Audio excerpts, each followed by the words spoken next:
Assalamu alaikum warahmatullahi wabarakatuh.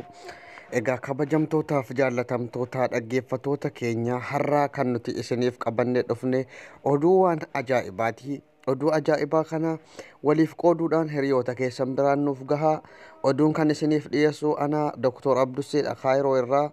Waan nama ajaa'ibu mudannoo torbii kana keessaa addunyaa kana miila tokkoon dhaabaaru keessaa tokko dhukkuba coronaa virus jedhamu kana kan addunyaa kana hedduu yaaddesee dawaan itti dhabame waan nama ajaa'ibuun ummanni biyya keenya keessattuu ummanni Itoophiyaa duraan dursee wanta kana akka dawaan argame ifoonfamee ifa bahee jira. Baga gammaddan jechuun barbaada. Rabbiin gaafa miila tokko cabsu akka itti okkolchuu isatu beekaa jedhama. Akkuma beekamu ummanni biyya keenya qorannoo itti waan dhukkuba kanallee ofirraa ittisu yookiin waan ittiin of godhu waan hin qabneef Rabbiin ummata kanaaf dawaa dursee kaa'eefii jira.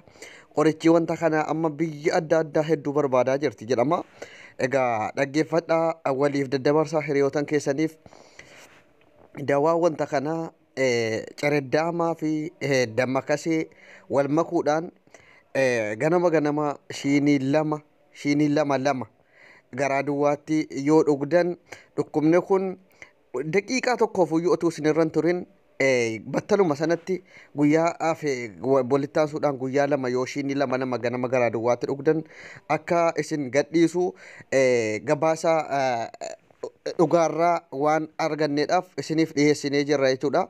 Isinirraa kan eegamu hiriyoota keessan biraan gahuudhaan maatii keessan biyyatti bilbiluudhaan cereddaama yookiin dammakaseedhaan wal makanii akka jarri ganama garaa duwwaatti dhuganuu itti naaf himaa.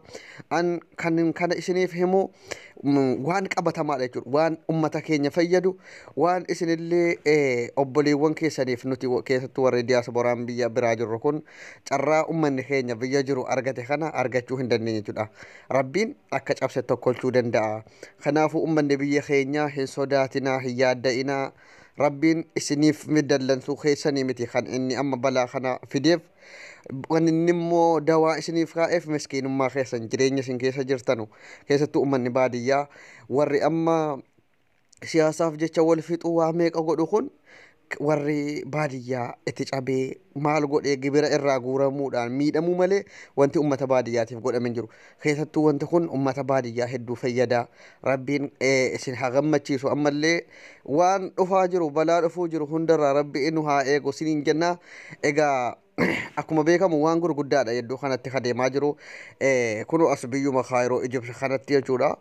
Bokkaan ajaa'ibaa roobuudhaan iddoo kana mana gamoo adda addaa jijjiskuudhaan hoteela adda addaa seenuudhaan qabeenya nama baay'ee barbadeessee jira jechuudha. Hedduu nama yaaddeessaa. Har'allee jechuudha haga yoonaatti manni sun bishaan keessaa guuramee qabeenya biiliyoonaan lakkaa'amutu badee qabeenya sana otoo duraan otuu ittiin nama waan nyaatee bulu dhabee jedhaa jiru tokko ittiin gargaarre ta'ee rabbillee dallansuu kana nutti hin fidu. Qabeenya keenyaan hin boonina.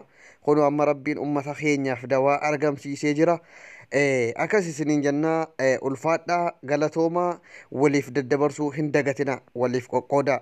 Ergaa kana waliif naaf qoqqoodaa bareechaatii obboleewwan keenya biyyaa hedduu fayyada jechuudha wanta kuni. Oduu gammachiisaadha jedheetiin isiniif qabadhee dhufe. Egaa audioodhaan inni wanta kana isiniif hojjedhe jechuudha. Akkuma beekamu biyyi keenya odeeffannoo adda addaa illee qabu. Biyya adda addaa kanatti immoo neetwoorkiin illee cufamee jira.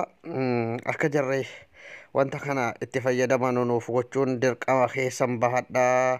Ulfaadhaa galatoomaa ana Kaayiroo irraa Dr. Abdussee Sarbiyaa ulfaadhaa.